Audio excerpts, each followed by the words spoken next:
ladies and gentlemen, independent Americans around the country and around the world. This is a big week in America. It is the 20th anniversary of September 11th. Kids are back in school. Football is starting, and we have our returning champion, maybe, probably, definitely the most popular guest we've ever had on this show in its many iterations. I am very proud and inspired and happy to welcome back the great and powerful and the new host of the Firefighters podcast, powered by Righteous Media, the one, the only, Rob Serra. Hold your applause. Hold your applause. Thanks, man. Thanks for having me back again.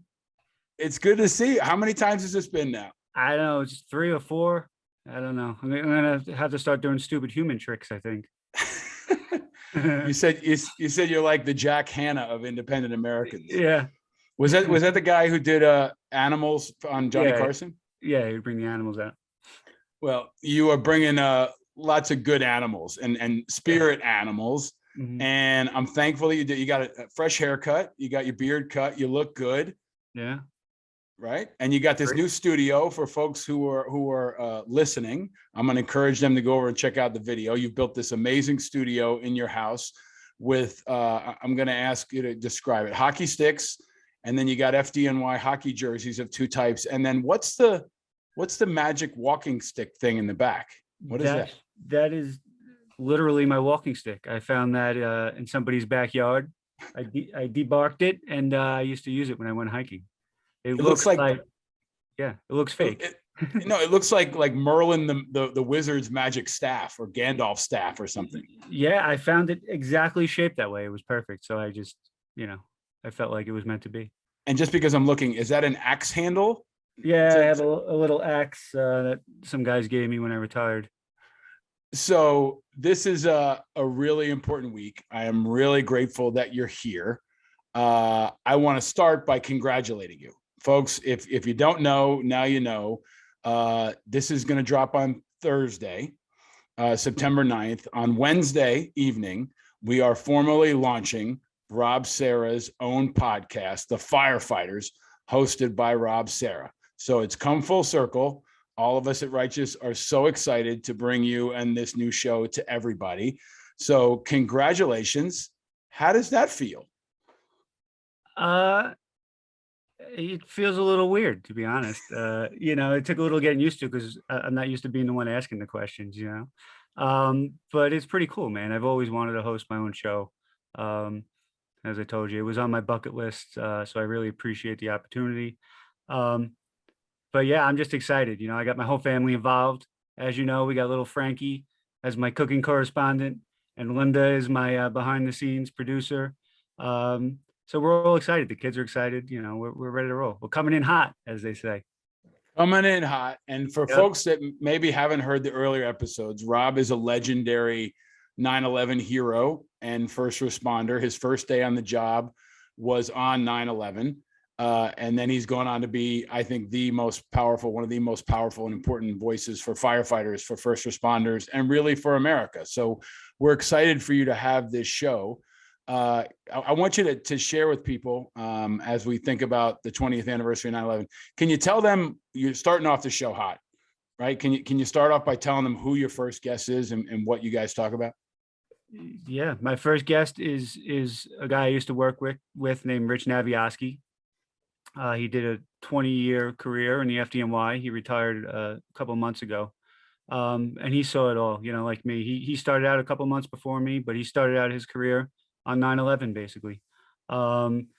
He responded to many different tragedies. In a 20-year span in New York City, you're going to see a lot, right? But this particular 20-year span, we've seen a lot. From plane crashes to crane collapses, terrorist attacks. So we go through a little bit of that with Rich. I don't think one episode is enough to get the full story of Rich, so we'll definitely bring him back on. But the thing I like about Rich is he keeps it positive. He's seen a lot of bad stuff, but he seems to see the forest through the trees. He sees the light at the end of the tunnel, and I think he's a keeper of that light. So that's why I like that's why I wanted to have Rich as my first guest, because it's a dark world out there, but those of us who've witnessed it firsthand can tell you that as much as the bad stuff goes on out there, there's a lot of good too. A lot of people like Rich.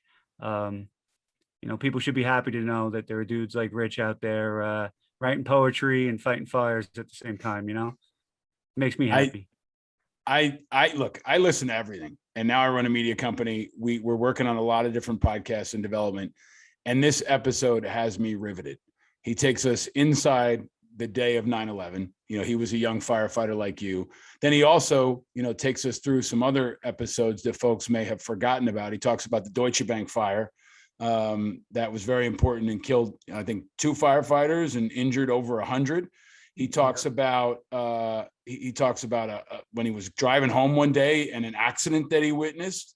And he's just a guy that was, and he also talked about the terrorist attack when the truck drove through the pedestrian walkway in Battery Park on Halloween Day. I remember that day. I lived a couple of blocks away. I was walking my kid to school when it happened. And this was a guy who was kind of there for all of it and describes it in graphic detail. It's some heartbreaking shit. My dad's a firefighter. I've been around you guys for 20 years and I've never heard stories like this. And I think that's what's the power of this show is he feels comfortable with you and he shares that. But like you said, he ends it in a really positive way. And it's a must listen to. Folks can get it anywhere they get this podcast. You can go to the firefighters.us. And then we end it every episode with Frankie and recipes. Talk about that. Yeah. We want to mix in the firehouse atmosphere, right? And what's more important to the firehouse than the meal? And just like the firehouse, the meal is a family operation. Everyone's involved. Everyone has their task. And Frankie stepped up. She wanted to do it. She did that all on her own. I didn't write her a script. I didn't give her any direction. Her sister took out the camera and they rolled with it. And I think people are going to love the results. Obviously they're my kids and I think they're adorable. But I think it shines through. Frankie's ready. I think she's good. She's ready. She's a star. And we also, She is. want to mention, we want to open it up to folks if they have firefighter stories. We've talked about bringing in folks who have been, dealing with the hurricanes in New Orleans or in Florida, wildfire firefighters out in the West Coast, even expanding into international stories. And we want to bring those. And then encourage people from different firehouses to share their recipes. And you can share those on the show and elevate them. But I think, Rob, it's exciting to hear you elevate these stories at this moment because it's 9/11. Anyone who listens to this show, you can find how to get Rob's show, subscribe, share it. But Rob's also going to be everywhere this week. We're launching this show also at the hockey game that we're going to talk about in a second that's happening at Madison Square Garden. But 20th anniversary of 9/11. I am now teaching a class at Amherst College. You were my first special guest. You came in and spoke to my students this week. Most of them hadn't been born on 9/11. It's 20 years later. My class is called Understanding 9/11. I'm going to ask you the same question on the show that I asked you on Monday with my class. 20 years later, Rob, you were there. This has been your life. You're a conscience for all of us. What do you want people to think about or remember on the 20th anniversary? As I said to the class, I still don't understand 9/11. I think people need to understand that what never forget actually means. It's kind of become cliche at this point to say never forget. It's become the punchline in jokes or whatever. But what I think it should mean is we shouldn't forget the actual actions that day, that people actually planned out an attack to murder as many people as they could. That's political lines, national lines, like that's something we need to remember just as human beings, that people are capable of such evil. But also we need to remember the bright spots of that day, the largest evacuation in US history that took place, by boat, by car, by bus, by plane. The men and women that rushed up the stairs as people were running past them, and people like Captain Patrick Brown, who refused his order to exit the building. He said, "I'm not leaving injured people up here. They need our help." So I think that's what we need to remember. But most importantly, we need to remember that 9/11 is not over. I just got a text that we lost another firefighter about 30 minutes ago to a 9/11 illness. It's happening 3 or 4 times a week. We've lost now 257 FDNY firefighters to a 9/11 illness. I believe the number is close to 500 NYPD police officers. Thousands of people have died from these illnesses. So, it's really that that question is probably too deep to answer in an hour and a half class up at Amherst. But there's just so many facets that we need to think about. Obviously it led to 2 different wars, and it led to basically a change in our domestic policy. We forget the Patriot Act. That gets lost somewhere. Everyone's complaining about wearing masks. Where were these people complaining when the Patriot Act came in and they could just put you in jail without cause or reason? You know, uh, I don't know, man. So I hope that on Saturday, that when people are watching all these videos and watching all these documentaries, that they realize that there are actual people out there still dealing with the repercussions. When you watch these videos of people jumping out of the building, you know, that hits home very hard for my family, because we don't know where Kristen's father ended up. For your listeners, if you don't know, Kristen was my wife, and her father was a vice president at Cantor Fitzgerald that day. Um, so odds are, he didn't ride down in the building. You know what I mean? So when we watch those videos, it's hard. And it's not just, I guess we've been desensitized because of video games and movies and all that, but that's real life. That's somebody's dad, somebody's wife, somebody's kid, jumping out of those windows. It also tells you what they were facing inside the building, that was the better choice. So there's a lot of things I hope people think about, but I really just hope that they realize that families like mine are still dealing with the actions of that day, and my kids are going to be dealing with it their whole lives too. So I don't know, man. No, that's It's a tough one. I told the class, and I want to tell our audience this too.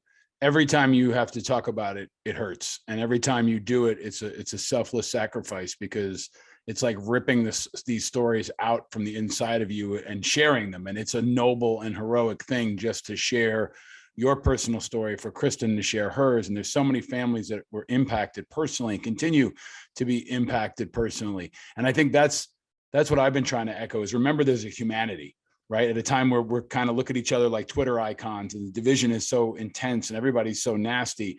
There was that moment of humanity and understanding, and this profound connection that in many ways was even greater than the pandemic, because we had like 3 channels to watch and we were all experiencing it very similarly. And I think that fragmentation has made us lose some of our humanity. But let me ask you to take that forward. It's 20 years later. We've been focusing really in depth on this show on Afghanistan over the last 4 or 5 episodes.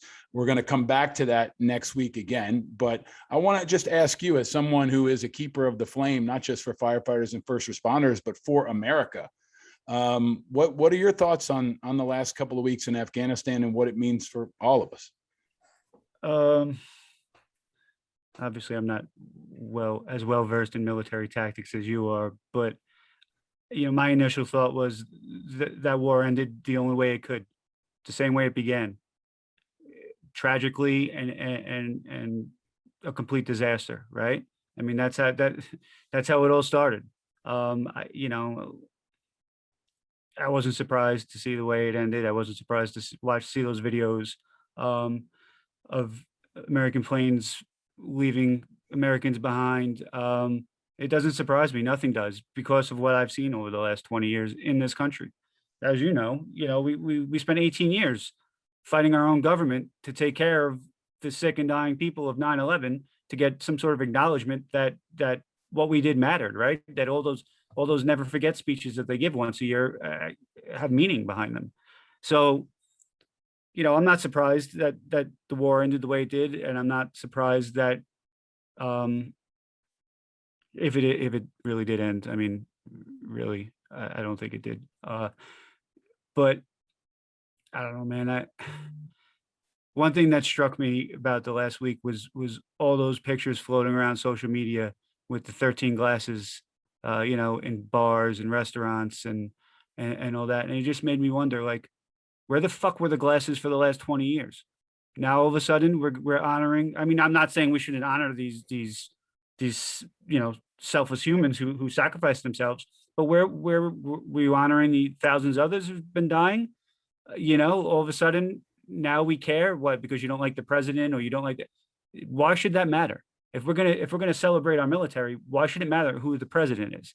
We should be honoring every sacrifice. We should be honoring the sacrifice of the fireman who just died 30 minutes ago in this same war. That's how I look at it.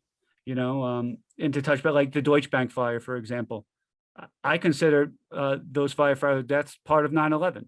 They died in that building that was being taken down because of 9/11.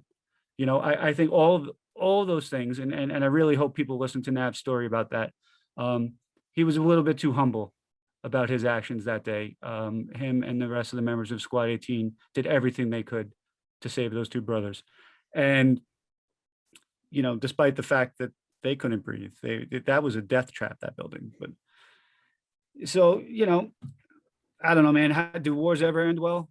Not everything ends with a parade down Fifth Avenue, right? Like I said, I'm not a military guy. I just know that I know how the US government treated me, while calling me to the cameras and then in the office treating me like a beggar, So I don't know, man.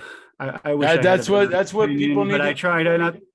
Sorry, go ahead. That's what people need to hear, Rob. I mean, there is a point that I've been trying to make about Afghanistan that I think is also true for many of the firefighters and other first responders, which is the moral injury of feeling like, when we say never forget, well, they forgot about you. They forgot about, Ray Pfeiffer. They forgot about the guy who just died, for a long time. And they forgot about Afghanistan. And they've already forgotten about, the person falling from the plane and the woman putting the baby over the razor wire. And that's going to be my message is to try to remind people that there is a moral outrage. It's more than a broken heart. It's a broken promise.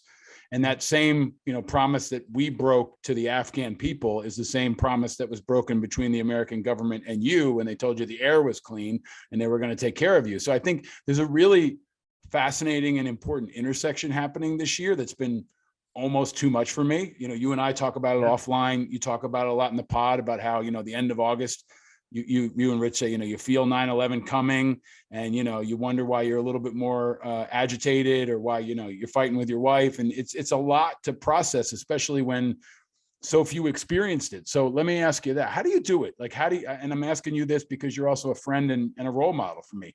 How do you deal with so much personal shit and then go out and go on television and go, you're going to go to MSG tomorrow night and you're doing a podcast. How do you do it? Because it inspires me. And it's part of why I'm so excited about your show, because I think people need help fighting their own fires, whatever they are. Right. My personal philosophy is that I don't take life personally. And I think if more people looked at it that way, we'd all be better off. Shit happens to everyone. Like if I was 10 years ago at that fire when the building fell on my head, if I was 2 feet to the left, I'd be fine. I wouldn't need to ride around on a scooter, but that's life, right? It did fall on my head. So what am I going to do? Am I going to sit and feel sorry for myself, which I tried. And to be honest, I didn't like that guy. And thankfully I had people in my life like Ray to kick me in the ass and say, fucko, you're not done yet, So, along the way, I've had people like Ray. I've had, my mom died when I was young, and I've had about 10 different mothers step up and treat me like their son. So I feel like I owe it to the next person who needs that. I have, members of my own family who need a father figure. So I'm going to do it. And to be honest, man, my motivation for getting through this game at MSG and this podcast has been a conversation I had with my son. Now I'm going to get emotional. He's 8 years old. Well, he just turned 8. And we were on vacation in Cape Cod a couple months ago. And, it was a 130-year-old resort. Nothing is ADA friendly in those buildings, and in the Northeast, right? So everything was a long walk, and it was about 10 o'clock at night, and we were sitting by a fire pit, and the bathroom had to be at least 1,000, 2,000 yards away, of course, on the second floor. He's got to go, so I walk him there, and when we get out, I stop to get in the elevator, and he's running past me. He turns around and he says, "What are you doing? What are you, lazy?" So then I took a deep breath. I said, "No, buddy, I'm sorry. My legs hurt. I can't walk." And he said, "Well, you do always sit in your recliner, right? So you are lazy." And that was it for me. It broke my heart. I mean, he's an 8-year-old kid. He doesn't know any different. He doesn't know why daddy sits in his chair all the time. But you know what? It inspires me to get up when I can, right? I don't want him to think I'm fucking lazy. When he gets older, he'll understand why, everything that I went through. But also, he needs to see me doing shit. He needs to see me doing a podcast and standing on the ice at Madison Square Garden and doing all the other shit that I'm doing. So, you know, s- y- I'm not going to say he didn't make me cry that night, but I'm glad that he said it the way he said it, because, well, in true Serra fashion, we're pretty blunt. But it really gave me the extra push that I needed because I was exhausted. I go through times where I just can't do anything for a week or two. So he gave me that push, and I'm here, and I still got shit left to do. So I'm gonna do it till the tank is empty. And you keep doing it, man, and you keep replenishing that tank. You've been a titan for the Ray Pfeiffer Foundation. I'm wearing my Ray Pfeiffer Foundation shirt today. Folks can go support the Ray Pfeiffer Foundation that Rob is a leader for, and they're helping 9/11 first responders.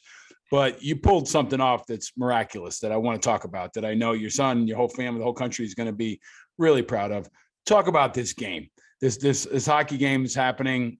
This will be the same night that this drops, so folks can experience this on television. Tell them about this shit you guys pulled off, which is pretty amazing. Well, we still got 24 hours yet, so don't jinx it. Yeah, pulling off this game, especially during COVID with the moving goalposts and all that with the protocols with cops and firefighters, was not easy. This is something that, it obviously wasn't just me, but, my team, Frank Heel and Lori Berlin, we kind of started talking about this probably like a year ago. It started out as just an alumni event. You said, wouldn't it be cool if we got the guys who were on the ice at Madison Square Garden at that first game from the Rangers and our guys together, and maybe film it and, see if somebody'd be interested. And it just snowballed and turned into ESPN wants it. They want the real game. They want it 2 days before 9/11. They want to put it on ESPN2 live on the app. They're going to air the whole ceremony. And it became, it became pretty cool. We never anticipated it getting to the level it's at now, but this game belongs on TV, man. I've seen a lot of hockey games in my life, and I don't know if I've ever seen one more intense than this. The skill level might not, it might not be Rangers versus Devils, but the intensity is real. The atmosphere is real because the people in the crowd are way more invested than they are in a sports team because this is their lives. Ironically, we got Dunkin' Donuts to sign on, Dunkin' as our featured sponsor, which is ironic in part because Dunkin's kind of a New England thing. Like Dunkin's like the Patriots, sponsor, right? And to frame this up for people, the game is FDNY versus NYPD. It's firefighters versus cops in Madison Square Garden on the same ice where the Rangers play. It's going to be in prime time on ESPN2, and it's going to be. The only thing I can compare it to is like the Army Navy game. I mean, the Army Navy football game, but a different vibe, and the timing around 9/11 is really, really. You told me that they're making the ice especially for you guys. Yeah, right? that's the different element. Is this game happens every year, usually in March or April, and it's a great. I mean, it sells out Madison Square Garden every year as it is, but this year, obviously, there's no hockey yet. So the Garden has been very generous with us and working with us, and they're putting down ice just for us. which is amazing, right? Usually we play before a Ranger game or after a Ranger game, and there's always a time crunch. The last game ended in a tie because the Rangers were coming in and we had to leave. But this year they said the place is yours. There'll be no ties. Hopefully there won't be too many fights. We'll try to keep it clean, but yeah, I think everyone is, we were all looking for a way to honor the people we lost on 9/11 and the people that are still dying. And, we still have guys playing that responded on 9/11. We have got, everyone's lost a friend or a loved one at this point to a 9/11 illness. So what better way to honor them, reminiscent of the way the Rangers and the Sabres honored them in 2001, so when you see our new jerseys, you'll see the design. You'll see, we have a pretty cool set of numbers on our jerseys this year. If you look closely, you'll see it has all 343 names in there. So yeah, no detail was spared going into this game. That's incredible. So 343, to remind folks, is the number of firefighters who died on 9/11. You'll see a lot of firefighters with tattoos who say 343. Yeah. And then, of course, there were Port Authority police and NYPD, and this is kind of the broader first responders community coming together in a really powerful. They call the Cowboys. They used to call the Cowboys America's team. And I hate that shit. I've always said that, Army football is the closest thing to America's team, but maybe it's the FDNY and the NYPD. And if folks, there's still tickets available, I think maybe people can walk up and get some tickets. If not, you could probably finagle your way inside. You can watch it on ESPN. We're going to tweet about it, talk about it, support it in any way we can. You're an inspiration, man. And for your kids and my kids, before we went to record this, I asked you for your flexibility because my kids have been puking for the last 2 days. They got a stomach bug and I've been grinding through that, and we're trying to launch this show, and it's 9/11 and you're out there banging away, and you're, we say, look for the helpers, man. You're what it's all about. So as we go into this weekend, you're making the most out of it. You're leading by example. I'm excited for everybody to check out your podcast. And any other thoughts, maybe Vinny's going to hear this 10 years from now when he's older and he understands, any final message here before the puck drops for you in this next phase? Puck drops for me. Yeah, I mean that in a good way. I mean, it's a new thing, right? Vin, if you're listening, I hope that I made you proud. I hope you've learned that I'm not lazy. Maybe I'm quite the opposite. Really, I just want him to like me. I want him to love me. I want that for all my kids, right? So, and I think that would be my message to everyone else. Just be nice to people for a day on Saturday. Maybe remember that 20 years ago, like you said, we were all watching the same channel, right? We didn't have YouTube and all the other nonsense that people were watching. Nothing, you know what I mean? And all that stuff to distract us. Maybe we should be united in at least the thought of being nice to each other. I don't think that hurts at all, right? Just don't be a dick. I think that's the greatest advice. I think that is the perfect. We can not be dicks to each other. I think that's a perfect message. Instead of never forget, don't be dicks. Don't be an asshole. I'm going to ask you one more question. And for Patreon members, go over to Patreon. We're going to have a little bit of extra content with Rob where we'll dig deeper into some hockey stuff. But for everyone else, I asked you how you wanted to end your show. We end my show with Stay Vigilant. How are you going to end your shows? What's your sign off and why? It's going to be stay low, which is something firefighters say to each other. Obviously in a fire, you got to get low. So it's basically a way of saying stay safe, don't get fucking burned, watch your back, all that kind of stuff. So that's how I'm signing off. Everyone stay low, be safe. You wouldn't let me add, don't be a dick. So, we got to cut that out, but that's in there. It's implied. It is the perfect message for 9/11 and for all times. I'm humbled to have you as a friend. I'm inspired to watch you work. You are the least lazy guy I know. I can't wait for this game. The new podcast is called The Firefighters with Rob Serra. Get it anywhere you get your pods. Go to thefirefighters.us. We got some cool merch. We got cooking aprons coming. We got hockey jerseys. You got such cool merch that folks definitely need to check that out.